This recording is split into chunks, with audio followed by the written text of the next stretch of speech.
12장을 합시다. 12장에 그 에브라임 지파 사람들하고 이제 다툼이 일어나요. 12장 1절에 보면 에브라임 사람들이 모여서 북으로 가서 입다기 이르되 너가 암몬 자손과 싸울 때 왜 안 불렀느냐 그 얘기입니다. 이게 아까 길르앗 지파에 입다라 그랬고 길르앗은 므낫세 지파에서 나왔고 므낫세와 에브라임 지파는 요셉 지파라 했으니까 이제 가까운 지파죠. 그렇게 얘기하니까 이제 입다가 내가 불렀는데 너희가 안 나왔다 이렇게 얘기를 합니다. 그래서 두 지파가 이제 싸워요. 4절에 보니까 이제 다 모으고 에브라임과 싸웠더니 자 누가 이겼을까요? 길르앗과 에브라임 지파의 싸움에서 당연히 길르앗이 이겼겠죠. 이게 쳐들어왔어요. 요단강을 건너와야 되잖아. 건너와서 므낫세 길르앗 지파 지역으로 전쟁을 해서 이제 패했습니다. 패해서 도망가는 입장에 있을 때 얘기를 그 다음에 하고 있는 겁니다. 그때 요단 나루턱에서 이제 길목을 지키고 있었어요. 입다와 그 길르앗 사람들이. 그래서 이제 패잔병들이 도망가고 있었을 때 그들한테 뭐라고 얘기를 하냐면은 6절에 보니까 십볼렛 해보라 하니 십볼렛이라는 발음을 못하고 십볼렛이라고 했다. 그럼 그 사람은 잡아서 죽였다. 이런 얘기가 나오죠. 42,000명이나 돼. 그래서 몇 명을 죽여요? 42,000명. 42,000명이나 죽였대. 그러니까 쉬볼렛 해봐라야. 이게 쉬예요. 쉬볼렛거든.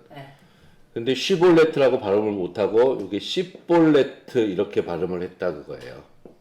근데 우리는 번역을 할 때 요건 본래 읽을 때는 쉬라고 읽거든.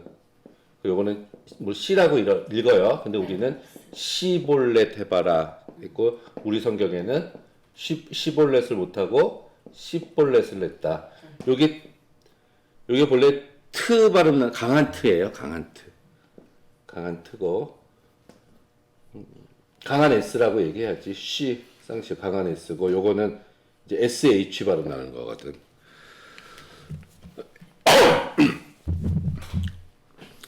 자, 쌀 돼요? 쌀. 쌀. 대구. 근데 안 된다며. 네, 맞아요. 그 옛날에 김영삼 대통령이 안 된다며. 쌀 발음이. 네. 사실 저 안 됩니다. 긴장하고 해야 됩니다. 그래요? 쌀이? 경상도 사람들이 원래 안 돼요. 네. 경상도 사람들이 안 된다고 뭐. 네. 그러면 그거를 비하하려고 하는 게 아니라 네. 마찬가지예요. 쌀 해봐라 그랬는데 네. 쌀을 못하고 뭐 살 이랬다는 얘기야. 네. 그 평양성이라는 영화에 보면은 거기 나와요? 네, 그 백제랑 신라랑 싸울 때 네. 발음 가지고. 바로 그러니까 네. 그 백제의 병사들이 네. 그 경상도 사투리를 다 연습을 해요. 네. 그리고 이제 세자보로 들어가는데도 차이가 나는 거예요. 어떤 발음이 돼서. 쌀이다! 그 대목이 나와요. 그러니까 우리가 라디오 같은 걸로 들을 때 뭐 로버트 할리, 뭐 네. 이다도시 네. 이런 사람 한국말 너무 잘하잖아요. 네, 네. 근데 우리가 이렇게 들어보면은 한국 사람이 아니라는 네. 거를 우리가 느끼잖아. 네. 그 정도로 그럼 언어라는 건 뭐예요? 언어라는 건 그 민족의 민족성을 나타내는 거잖아요. 네. 근본적인 거고 문화적인 거라고 할 수가 있죠. 언어는 우리가 외국인들이 아무리 한국 발음을 태어났다 그래도 잘 못하는 것처럼 그렇다면은 이스라엘 사람이면은 당연히 요 쉬 발음과 강한 S 발음을 구분할 수 있겠죠. 그렇죠. 네. 근데 에브라임 지파 사람들이 이 발음을 구분하지 못하고 혼용해서 사용을 했다는 얘기예요. 아, 그러니까 그 문화에 젖어서. 그러니까 본질인 이스라엘 사람으로서의 어떤 정체성 같은 것이 그 언어도 제대로 발음하지 못할 정도로 에브라임 지파 사람들이 이제 가난화됐다 이렇게 볼 수가 있는 문제예요. 지금 이게 굉장히 심각한 문제라고 볼 수가 있는 거죠. 외모로 구분을 할 수는 없었거든요. 에브라임 지파 사람인지 므낫세 지파 사람인지. 근데 이제 이 발음을 해봐라 했을 때 그 발음을 못하는 거를 보고서 에브라임 지파 사람 그 에브라임 지파 사람들은 그럼 결국은 어떤 사람들이야? 여기서 본인들은 이스라엘 지파 사람으로서의 그런 정체성도 잃어버리면서 남의 지파 사람들에 대해서 시비 걸기 좋아하는 사람이라는 얘기예요. 이게 기드온 때도 처음에 그랬다고 얘기했죠. 기드온 때도 그랬고, 왜냐면 요 길앗도 되게 작은 지파거든, 사실은. 그래서 암몬과의 전쟁이 있었을 때 바로 참여한 것도 아니고 이스라엘 사람들 모았다 그랬을 때 뒷짐지고 있다가 그가 이기고 나니까 괜히 시비 걸어서 길앗한테 쳐들어온 거예요. 결국은 졌지. 이게 성경에서 그래서 우리가 이제 쭉 읽어보면 제가 지난 시간에 에브라임, 사마리아, 이스라엘을 같이 쓰는 용어로 구약에 많이 나타난다고 말씀을 드렸어요. 그럼 이게 호세아서에도 에브라다야, 에브라임 얘기가 많이 나오고, 근데 부정적으로 성경에서 많이 얘기를 해요. 이상하게. 근데 요 뒤에도 그 단지파 베냐민 지파 단지파에서도 에브라임 산지에 살다가 이게 꼭 나와요. 에브라임 산지에서 베들레헴으로 갔다고. 레위인 첩도 레위인이 또 찾으러 갈 때. 그러니까 계속해서 에브라임 지파가 등장을 하는데 사사기에서도 좋지 않은 부정적인 이미지로 계속 등장하고 있는 게 여기 에브라임 지파. 그래서 이런 전쟁이 벌어졌고 결국은 길르앗이 이깁니다. 여기서 얻을 수 있는 교훈은 뭘까요? 그럼? 발음을 잘 된다. 여기서 얻을 수 있는 거. 시비 걸지 말자. 그 시비 거는 사람 자체가 뭐 제대로 돼 있지 않으면서 지금 시비를 걸었다는 걸로 또 볼 수가 있거든요.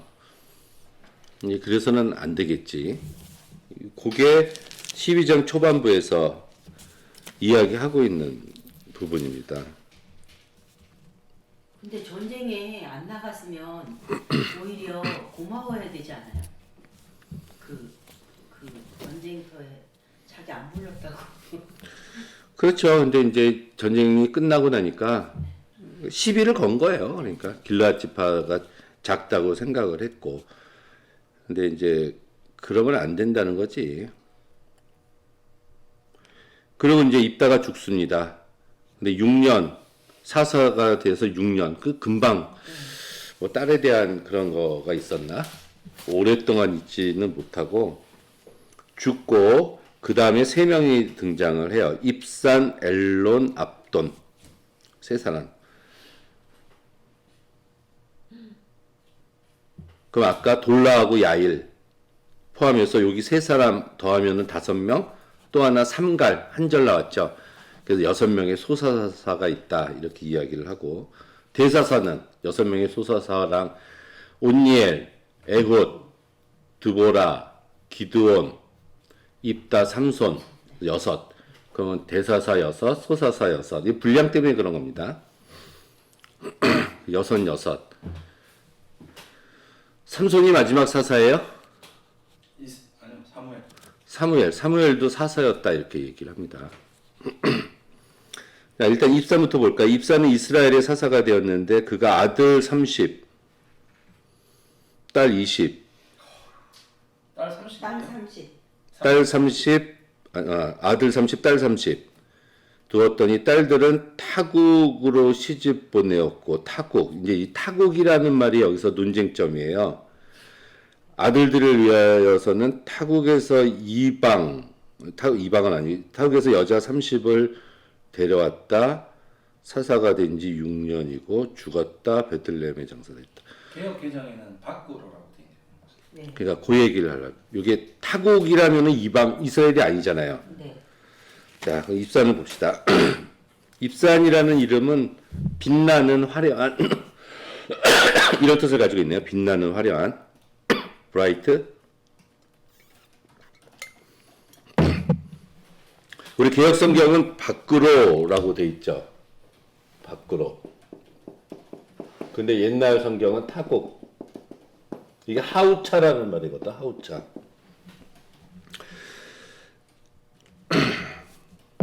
이거를 일단 외국이라고 번역을 해볼까요? 외국? 타국이라고 나왔으니까 하우차를 외국으로 번역하면은 이스라엘 사람 사사가 자기 딸들을 타국으로 시집을 보냈다는 얘기거든요. 왜? 동맹을 외국과 동맹. 동맹을 맺으면 뭐가 좋아요? 전쟁을 안 일단 전제 평화가 유지가 됐죠. 그러면은 정략 결혼으로 평화를 유지하려고 했다는 얘기예요, 입산이. 입산 얘기는 시집 보냈다는 얘기밖에 안 나오죠, 지금. 딴 얘기가 아니고. 아들 30, 딸 30인 딸을 타국으로 시집 보냈고, 아들들을 위해서는 타국 여자 30을 데려왔다. 그러니까 정략 결혼을 통해서 평화를 유지했다. 그러면은 사사로서의 책임엔 관심이 없고, 이방인들과의 교류 속에서 평화를 누리고, 그리고 권력과 부 같은 거에 집착한 인물이 또 입산이 아닌가 이렇게 보여진다는 얘기죠. 아들 30, 딸 30이니까 60이네요. 네. 이것도 한 명이 낳기에는 너무나 많지 않아요, 사실? 여러 명의 아내를 여러 명의 아내를 뒀다는 얘기지, 이것도 기드온처럼. 처첩을 많이 두었다는 얘기. 근데 자녀들의 결혼을 정략적으로 이용해서 자신의 정치적, 경제적 입지를 굳힌 사람이 입산이라는 거. 이걸 타국으로 번역을 하면. 근데 성경은 이방인과의 결혼을 금지했죠. 항상. 네. 딸들이 이방에 시집을 가면은 이방 신을 섬길 우려가 있고, 타국에서 며느리로 이방 여인을 데리고 오면 그들이 이방 신을 데리고 와서 내 아들들이 또 이방 신을 섬길 우려가 있기 때문에 이 사사기에서 특히 타국과의 결혼을 금지합니다. 그런데 타국으로 번역을 한다면 사사인 입산이 이렇게 했다면 백성들 오죽했겠어요. 이게 이들의 모든 삶은 하나님을 떠난 삶이라는 거지. 근데 이것도 아까 우리 돌라와 야일 할 때처럼 누가 쳐들어오지를 않았다는 얘기예요. 지금 왔다는 표현이 없어요. 그럼 여기도 평화의 시기네. 평화의 시기. 그럼 풍요로운 시대, 평화의 시기를 살고 있었는데, 하지만 그게 진정한 평화가 아니라 죄악이 스멀스멀 스며들고 있는 시기였다 라고 봐야 되고, 사사가 하는 일 중에 하나는 백성들을 교육시키는 일들이 있는데 그런 일들, 사사의 사명을 감당하지 않았다는 얘기입니다. 이게 하나님 언약의 백성의 정체성을 잃는 일이에요. 이방과의 교류는. 제가 창세기 할 때는 미드라시라는 이 얘기를 많이 했는데, 성경 이외에 미드라시 기록에 보면은 입산이라는 사람이 거기 나와요. 여기보다 훨씬 자세하게. 근데 거기서 그냥 계산적인 사람이라고 나와. 왜 그러냐면은 자녀가 60이었는데 결혼할 때마다 성대한 파티를 열었대. 그래서 많은 친구들과 친척들을 초대했는데, 그때 삼손의 아버지 마노아는 초대하지 않았대요. 삼손이 아직 태어나기 전이야. 이 삼손의 아버지 마노아도 기도해가지고 나중에 삼손이 태어나죠. 왜 초대를 안 했어요? 자식이 없으니까. 나중에 자기가 초대받을 일이 없으니까.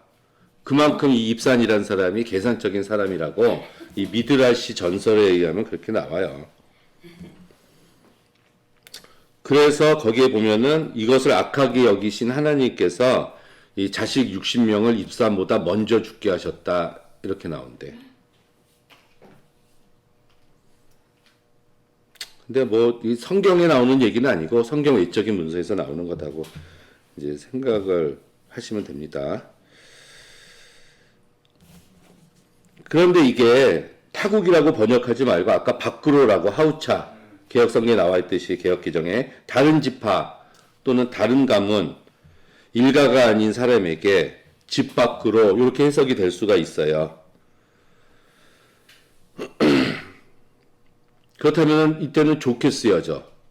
왜냐하면 바로 전에 무슨 일이 있었냐면 네 분이 있었어요. 길르앗 지파하고 에브라임 지파가 싸워서 이스라엘 지파 내에서 갈등과 분열이 이제 일어나고 있었던 이때에 이 입사는 자기의 자식들을 주변의 지파 사람들에게 시집 보냄으로써 내부 결속을 다지는 평화를 유지하는 역할을 했다 이렇게. 근데 베들레헴이라는 말이 나왔잖아요. 근데 그의 뒤에 베들레헴 입산이 이스라엘 사사가 됐다. 그쵸? 네. 그 베들레헴에 장사되었다 할 때 이 베들레헴은 우리가 아는 그 예수님 태어나셨던 그 베들레헴이 아니에요. 그건 남쪽이고 이건 북쪽 지파 스불론 지파의 베들레헴이라고 같은 그 명칭이 있어요. 이게 여호수아 19장 5절에 나와요. 북쪽지었다. 그래서 이제 내부의 평화를 위해서 한 것이 아닐까 이렇게도 봅니다. 제 성경은 타국인데 개역 개정은 밖으로, 새 번역은 다른 집안으로, 공동 번역 개정판이 있거든요. 공동 번역 거기에는 일가 아닌 사람에게 이렇게 번역해 놨어. 그리고 NIV에서는 outside 그냥, 그리고 his then 이렇게. 그래서 이스라엘 안에서의 결혼, 이방인이 아니라 거기에 무게를 중심을 둔 번역이, 성경 번역이 이제 많이 있다. 그러면 히브리 이게 두 가지 다 번역이 되는 거예요. 히브리어로. 예. 이거는 근데 이제 예전에는 제 성경에는 타국하면 이방인 네. 것 같잖아요. 그러니까 개정 개혁을 할 때는 요 타국자를 바꿔서 밖으로 하고 이렇게 번역을 해놓은 거야. 밖으로가 더 훨씬 안전한 거죠. 안 좋은 거죠. 근데 밖으로가 안전한 거 아, 아니에요? 안전한 거지. 밖으로가 타국이 안 좋은 거고. 근데 이제 전체적인 문맥의 흐름으로 봤을 때는 앞에 에브라임 지파 전장도 보고 그러면은 타국이 아니라 이제 이스라엘의 다른 지파로 해석하는 게 더 나을 것 같아 지금 우리들은. 그렇죠? 네. 아니면은 입사는 이방인과 통혼한 아주 나쁜 사람으로 그려지거든. 그래서 아마 다른 지파에게 보냈을 것이다. 이제 요렇게 해놓고. 근데 이제 문제는 사사들 중에서 딸에 대한 기록이 나온 사람이 누가 있어요? 아까 있다. 하고 요 입산하고 둘밖에 없어. 근데 입단은 하나 있었는데 다 죽었다고 나오잖아. 하나 있었는데 죽었잖아. 외동딸. 네. 근데 30명. 입사는 30명이나 돼. 그럼 이게 또 대조를 이루고 있다는 거야. 앞에 입다랑 바로 뒤에 나오는 입산이 딸에 대해서는 대조를 이루고 있다. 입다는 딸이 죽고 나서 바로 에브라임 지파와 싸움, 이스라엘 지파 간의 내분과 갈등을 나타냈는데 지금 요 입산의 시기는 지금은 외부에 어떤 적이 없어요. 그냥 평안한 시기야. 그래서 이제 입다 시대 때는 혼란스럽고 요 입산 시대 때는 평화롭다라는 얘기를 하고 싶은 거야. 그래서 뭐라고 쓴 거예요? 입단 딸이 하나인데 죽었고 입산은 딸이 30이다. 이런 식으로 이야기를 하고 있는 비교를 위한 장치라고 보여져요. 결국 입단은 무남동료 외동딸이 죽었으니까 후사도 없이 그냥 전멸한 거고.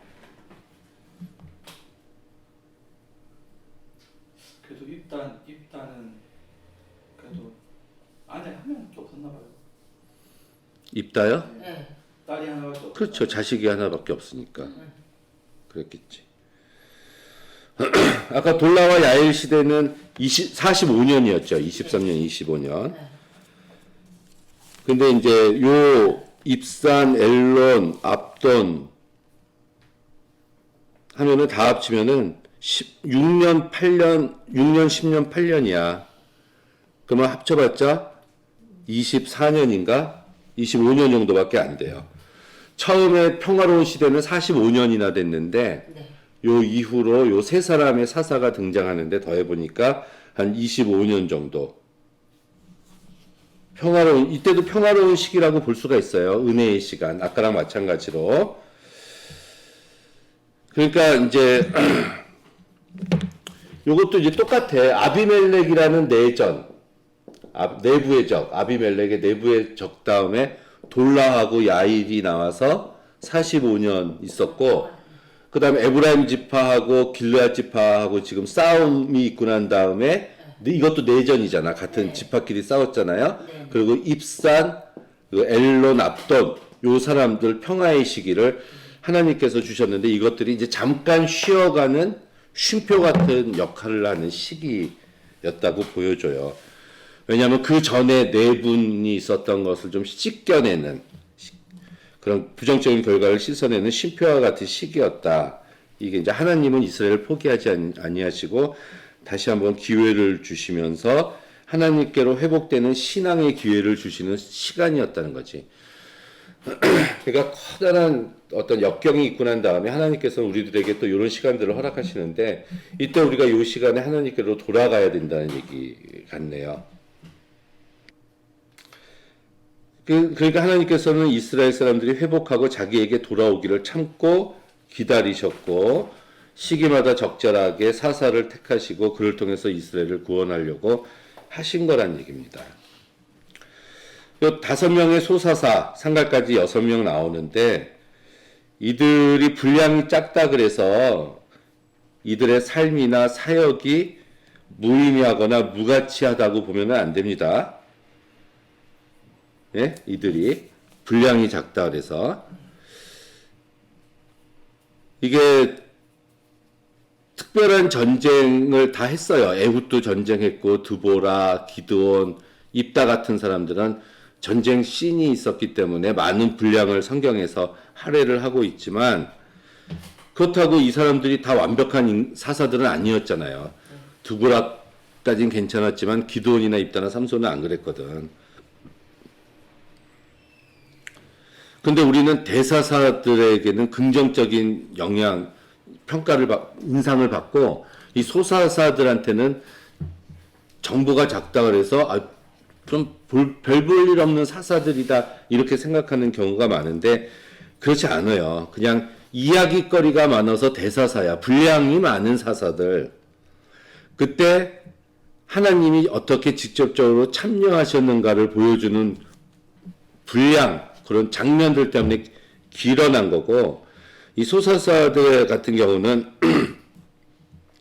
분량이 작다는 이유로 이제 이 소사사들이 하나님께서 언급할 만한 가치가 없는 무능하고 어리석은 이들로 평가하는 것은 옳지가 않다. 그런 얘기입니다. 내용이 많으면 더 안 좋은 거 같아요. 오히려 그럴 수도 있잖아요. 사사기에는 그런 것 같아요. 사건이 아주 이게 크게 쓰임 받았다고 하나는 굉장히 가치 있는 인생이고 잠잠히 쓰임 받았다고 어떤 부족한 인생이라고 보면은 안 된다는 얘기입니다. 이 사람은 입사는 사사가 되기 전부터 부자였던 것 같아요. 사사가 되기 전에. 그래서 많은 자녀들도 있었어. 이 사사가 되고 난 후에 부를 축적하기 위해서 얻어진 이건 아니에요. 왜냐하면 사사 기간이 7년이라고 나오거든 지금. 7년 만에 이렇게 많은 부를 획득한 건 아니라는 거지. 그러니까 자식들이 이미 성장해서 결혼 정령이가 되었거나 이미 결혼했을 것. 7년 동안 축적한 분은 아니었을 것이라는 거지. 근데 보면은 이게 결혼시켰다라는 얘기가 나온단 말이에요. 이게 한 명 결혼시키는 것도 보통 일이 아닌데 60명. 저기서 60명을 결혼을 시켜요. 네. 대단하죠. 이게 아무튼 경제적인 풍요가 있고 평화를 누렸다는 시기예요. 이게. 근데 이때도 아까 얘기했듯이 위험을 대비하는 시간이어야 되고 상처를 치유하기 위한 하나님의 시간으로 인식하는 것들이 되게 필요하다. 자, 하나님께서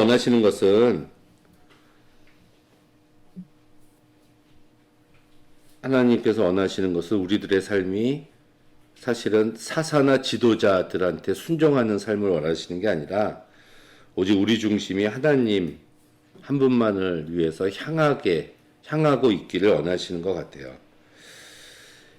여기서 이 사사기에 많은 위대한 영웅들도 등장을 하고 있지만 초점은 그들에게 어떤 일을 하나님께서 하셨느냐에 있지.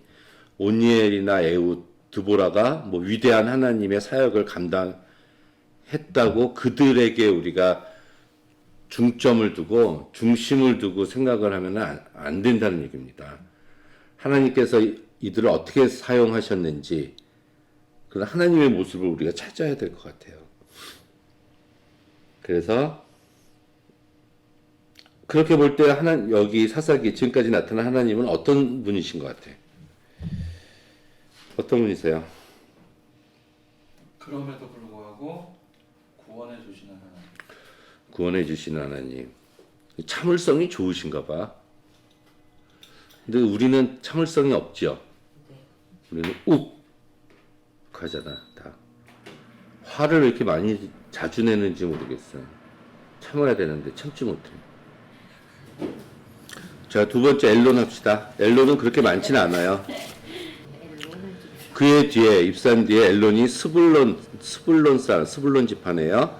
엘론이 이스라엘의 사사가 되어 10년 동안 이스라엘 다스렸고 스불론 사람 엘론이 죽음에 스불론 땅 아얄론의 장사. 아, 이거 정말 별로 할 말이 없네요. 네, 그 땅에서. 엘론은 네, 그 땅에서. 잘 지낸 거 아니에요? 네. 사서들 중에서 제일 짧아요, 사실. 물론 삼손이 글자 수는 작지만 삼손은 뭐라도 했지. 네. 소문은 막대기로 600명이라도 죽였지만은 삼갈은 그랬지만 엘론은 이제 없단 말이에요. 이때도 뭐 외적이 쳐들어오지는 않는 것 같아요. 않았다고 보고 하나 알 수 있는 게 스불론 땅 아얄론이다. 여기 단지파 쪽에도 하나가 있었는데 스불론은 북쪽이거든요. 북쪽이라는 거. 근데 이 엘론이라는 말 자체가 상수리나무 이런 뜻을 가지고 있어요. 근데 이스라엘에서 말하는 상수리나무는 굉장히 좋은 나무거든요. 재판도 하고. 예, 굉장히. 그러니까 이 사람은 이스라엘을 위해서 든든한 버팀목이 되어 주었던 사사였을 것이다. 뭐 요 정도 되고 성경 이외의 문서를 보면 요때서부터 그 블레셋이 조금씩 쳐들어오기 시작했다. 이렇게 얘기하는 다른 문서들이 좀 있어요. 이제 우리가 이렇게 이스라엘 지역이 있으면은 이제 여기에 뭐 길르앗도 여기 있고 여기 세 지파가 있었죠. 나머지는 여기에 이제 살고 있었잖아요. 여기에. 네. 이런 식으로 살고 있었는데 주로 이제 밑에는 이집트였거든. 그리고 별로 뭐 올 사람이 없는데 이쪽에서 많이 쳐들어온 거예요, 지금.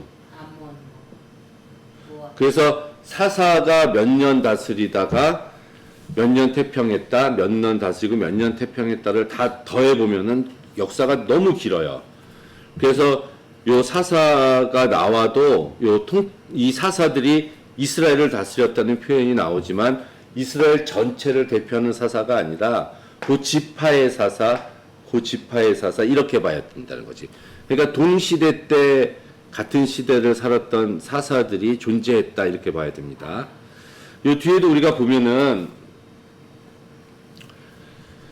이제 보수적인 구약 역사책을 보면은 삼손이 활동할 때 사무엘이 어린 시절이었다 이렇게 봐요. 같은 시대를 살았다고. 겹쳐졌다고. 예, 겹쳤다고. 삼손이 완전히 죽고 난 다음에 사무엘이 태어난 게 아니라 그런 식으로 이들의 그런 삶을 그렇게 보는데 그 이유가 또 뭐냐 하면 아까 입다가 몇 년이라 그랬어요. 입다가 7년.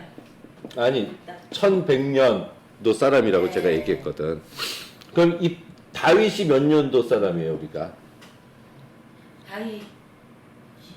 그리고 솔로몬이 언제 죽어요? 930에 죽거든. 930에 죽었다고 해야 돼요. 그리고 나서 나라가 갈라지거든. 네. 그럼 40 뭐 이렇게 따지고 얘기했을 때 보통 다윗이 BC 1000년도에 살았던 사람이다 이렇게 얘기를 해요. 다윗을 우리가 얘기할 때 BC 1000년. 그럼 그 위에 또 뭐 다스린 게는 40년 다스렸지만 다윗 위 세대가 사울이고 그 위에 사무엘이 있고 그 위에 이제 삼손이 있고 그리고 입다잖아. 그럼 100년이라고 설명하기에는 이게 너무 짧은 거예요. 그러니까 이스라엘 지파의 전체의 사사가 아니라 한 지파의 사사로 활동했다 이렇게 봐야 되는 거지. 삼손이 어느 지파예요? 단지파잖아. 단지파한테 주었던 땅이 여기라고 여기가 단지파한테 주어진 땅 분배할 때 예. 요 지역이에요. 요 지역에 단지파가 있어야 되는데 올라갔어. 여기에 블레셋이 여기에 쳐들어왔거든. 네. 그 블레셋이 여기 있었던 거니까 여기를 차지하지 못하고 단지파가 17, 18장에 에브라임 미가의 집에 있다가 라기스라는 곳에 가서 정착했다 이렇게 나오잖아요. 예. 그러니까 삼손이 단지파니까 누구랑 싸워야 돼? 블레셋. 블레셋하고 싸워야 되는 거야. 모압하고 암몬하고 안 싸운다고요. 네네. 삼손은 예. 지역적인. 여기에 있었던 사람이니까. 네네. 그리고 길르앗에 있었던 입다니까 모압하고 암몬하고 싸운 거야. 네. 암몬하고 암몬이 여기에 있었거든. 네네. 이렇게 봐야 됩니다. 그래서 이제 요때쯤에 삼손이 태어났을 것이다 이렇게 봐요. 요 엘론 다스리던 요 시기쯤에 이제 마지막에 나오는 이제 소사사 하나 더 압돈이라고 나오네. 압돈. 이스라엘 사사였다. 그때 이건 또 아들 40, 또 손자가 30. 남자만 언급하네요. 혼자까지 나오네. 예. 어린 낙이 70필. 야일하고 또 같네. 압돈이 이스라엘 사사가 된 지 8년. 바라돈 사람 힐렐의 아들 압돈이 에브라임 땅 아말렉 사람의 산지 바라돈에 장사되었다. 죽고. 북쪽이에요, 다. 그래서 바라돈도 북쪽이야, 에브라임 지파. 비라도. 비라돗. 이 압돈이라는 사람이 나중에 베냐민 지파 계보에 나오는데 역대상 8장에 보면은 근데 그 사람하고 이 사람이 다른 사람이라는 걸 구분하려고 여기 힐렐의 아들이라고 이렇게 표시를 해놨다 이렇게도 보고 압돈의 뜻은 하인 같은 삶, 노예살이, 노예 근성의 비굴한 뭐 이런 뜻을 가지고 있는 말이에요. 그러면은 압돈이 자신이 노예처럼 이스라엘 백성을 섬겼다는 건지 아니면은 자기가 잘 살기 위해서 백성들을 노예 같이 부렸는지 그 주체가 어떻게 되는지는 잘 모르겠어요. 그런데 이때 이제 블레셋 사람들이 이제 쳐들어오기 시작한 것을 놓고 보면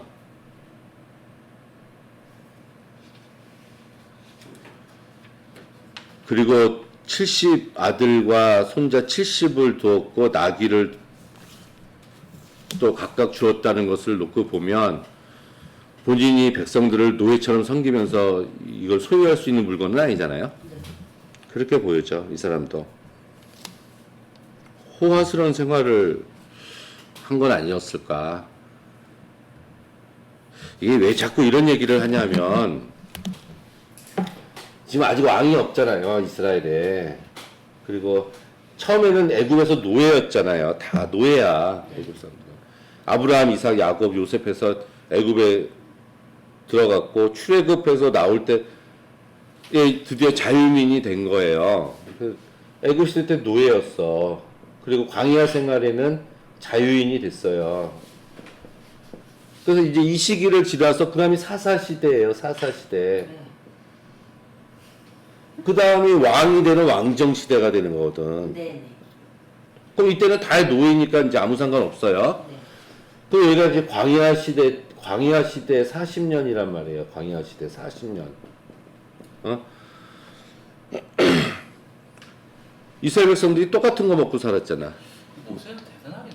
만나와 메추라기. 네. 만나와. 누구는 고기 먹고 누구는 풀 먹고 살지 않았다는 얘기예요. 그래서 항상 제가 요 시대는 요 광야 시대가 성경에서는 뭐 가장 행복한 시대라고. 왜냐하면 정치, 경제, 문화, 종교도 종교 다 평등한 사회였다니까. 평등. 부자 가난한 자가 없었다는 얘기예요. 다. 제가 얘기했잖아. 다 못 사는 건 괜찮아. 내가 잘 사는데 저 사람이 나보다 더 잘 살아. 그런 문제가 돼. 부자는 있었을 것 같은데 의미가 없었을 것 같아요. 그렇죠. 뭐 더 맛있는 걸 먹은 것도 아니고 더 뭐 어차피 왜냐면 만나면 이게 며칠 안 우상을 만들 때 막 금붙이를 많이 내는 사람도 있고 작게 내는 사람도 맞아요. 있고 가지고 있었으나 그게 의미가 없는 거죠. 맞아요. 가치가 없으니까. 근데 성경에서 말하고 있는 굉장히 어떤 의미에서 이상적인 사회라고요. 왜냐하면 구름 기둥, 불 기둥 항상 하나님 옆에 있었거든. 임재를 느끼고 그 10부장, 100부장 그거는 뭐 해결해 주는 사람이지 계급 위가 아니거든요. 요게 그대로 가나안 땅으로 가 있기를 원하신 거예요. 하나님은 요 체제가 가나안 땅에서 12지파가 그 체제로 살기를 원하셨던 거예요. 그래서 그대로 옮겨 놓아서 정착을 시킨 거야. 네. 근데 가나안에는 이미 왕이 있었거든. 그들의 종교가 있었고.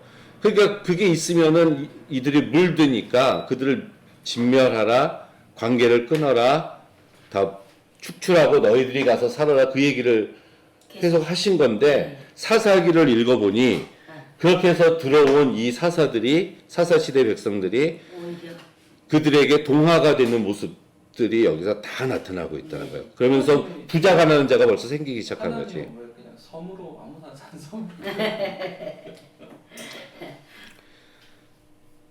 세상의 빛과 소금이 되라 그랬잖아요. 하나님 이 세상도 하나님이 만드신 거예요. 네. 그러니까 그 이방신을 섬기는 이 세상 사람들 속에 그리스도인 너희들이 들어가서 싸워서 하나님 나라를 건설하라는 거지. 그러니까 어떻게 보면은 광야에서의 그 평등한 문화, 하나님 외에 모두가 함께 공평한 그 문화를 가지고 그러한 그렇지. 가나안 시대에 들어가서 거기를 하나님의 그렇게 시켜야 나라를 되는 거지. 세우고 그렇죠. 사람들에게 자유를 주고 그런 세상을 만들라는 그러니까 오히려 거였죠. 그렇죠. 그리고 세상을 변화시키는. 그러니까요. 그러니까 그들을 보면서 와 그의 하나님을 오히려 이방 사람들이 그 하나님의 백성들이 사는 모습을 보고 하나님께 돌아오도록. 그랬죠. 그게 왜냐면 그 영향력이 얼마나 네, 여기서 네. 컸냐면은 기생 라합은 소문으로 믿었다고 나오거든. 맞아요. 여리고성에 살았던 사람인데 네. 광야에 여호와라는 신이 있대더라. 어. 그 백성들이 거기에 있대더라. 네. 그거 가지고 믿음이 생겨가지고 그냥 믿어버린 사람들이 있을 정도였거든. 네.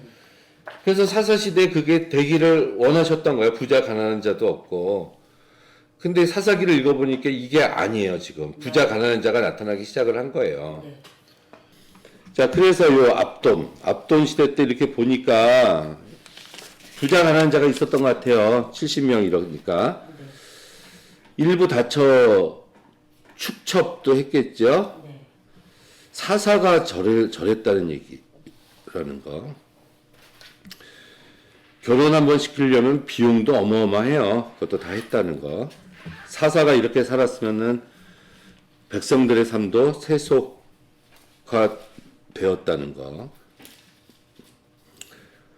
근데 항상 이제 문제는 아까 혼합 종교. 내가 하나님도 믿어. 근데 딴 것도 믿는다는 게 무서운 거예요.